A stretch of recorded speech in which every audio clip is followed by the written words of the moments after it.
तो आज हम लोग संविधान का आज पहला पार्ट पढ़ेंगे, संविधान की प्रस्तावना या उद्देश्य का, जो बहुत ही महत्वपूर्ण टॉपिक होने वाला है। तो आज देखते हैं खान सर के बुक से। देखिए, पहला प्रश्न है, संविधान सभा में पंडित जवाहरलाल नेहरू ने 13 दिसंबर 1946 को उद्देश्य प्रस्ताव प्रस्तुत किया, जो बाद में जाकर भारतीय संविधान की प्रस्तावना बना।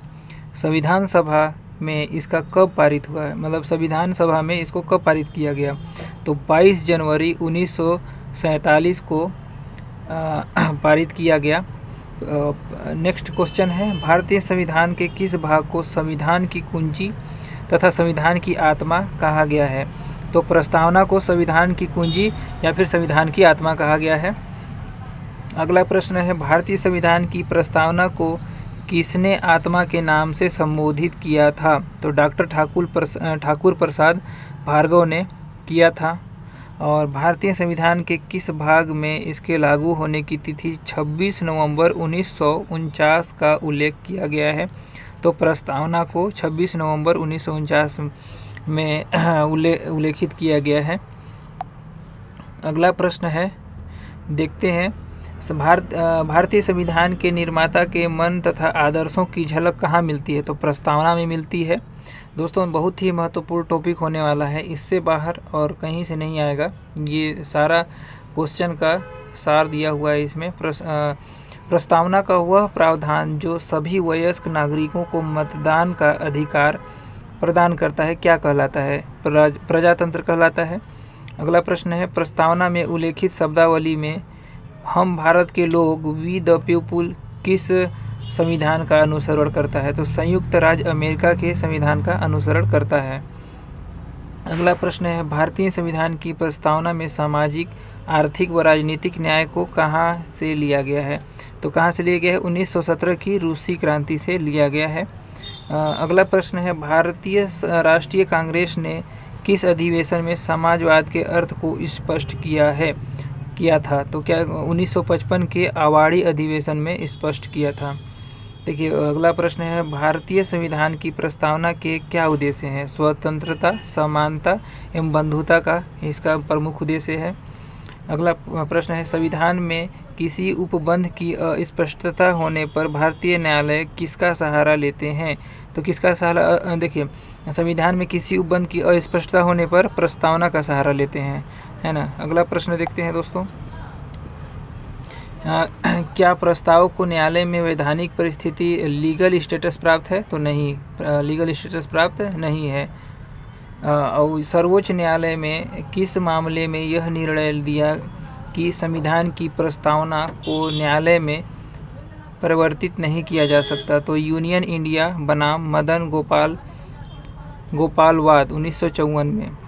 अगला प्रश्न है, किस मामले में सर्वोच्च न्यायालय ने यह कहा था कि जहां पर संविधान की भाषा संदिग्ध होती है, वहां प्रस्तावना संविधान के विधिक निर्वचन में सहायक होती है? किसने कहा था? बेरूबाड़ी यूनियन का मामला। अगला प्रश्न है, किस मामले में सर्वोच्च न्यायालय ने यह अभिनिर्मित किया था कि प्रस्तावना को भारतीय संविधान का अंग नहीं माना जा सकता? बेरूड़वादी यूनियन का मामला 1960 में। सर्वोच्च न्यायालय ने किस मामले में समाजवाद की व्याख्या करते हुए कहा था कि भारतीय समाज मार्क्सवाद और समाजवाद का मिश्रण है? नकरा बनाम भारत संघ में।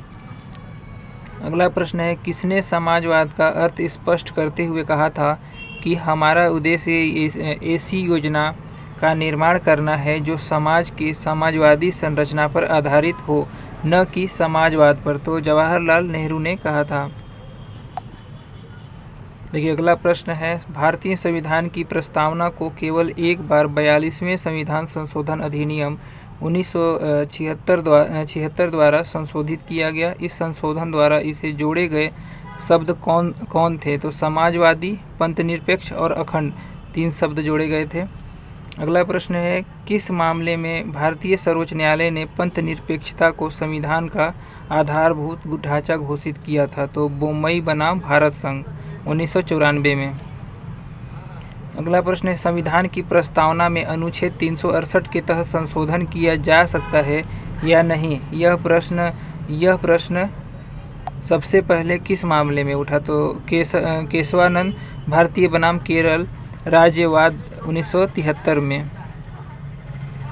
तो दोस्तों अगला प्रश्न है, किसने संविधान को राजनीतिक व्यवस्था में शक्ति संबंधों की आत्मकथा कहा है? हरमन फाइनर ने। किस मामले में सर्वोच्च न्यायालय ने यह अभी निर्धारित किया कि प्रस्तावना संविधान का अंग है? केशवानंद भारती बनाम केरल राज्य 1973 में। नोट: प्रस्तावना न तो विधायिका की शक्ति का स्रोत है और न ही उसकी शक्तियों पर प्रतिबंधित लगाती है। इसकी व्यवस्थाओं को न्यायालय में चुनौती नहीं दी जा सकती।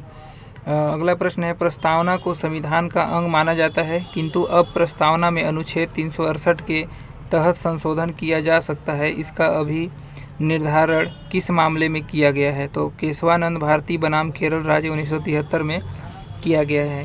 अगला प्रश्न है, किस मामले में कहा गया है कि प्रस्तावना संविधान की विशेषताओं का निचोड़ है अथवा संविधान प्रस्तावना में निर्धारित संकल्पनाओं का परिवर्धित मूर्त रूप है? तो सज्जन सिंह बनाम राजस्थान मामला है। तो संविधान का प्रश्न यही तक था दोस्तों। अगला नेक्स्ट टॉपिक अगले वीडियो में बनाएंगे। तब तक के लिए ये खान सर का बुक है, तो ये प्रस्तावना का पहला पार्ट था। अगर वीडियो अच्छा लगे तो लाइक कीजिएगा, शेयर कीजिएगा, सब्सक्राइब जरूर कीजिएगा चैनल को। धन्यवाद।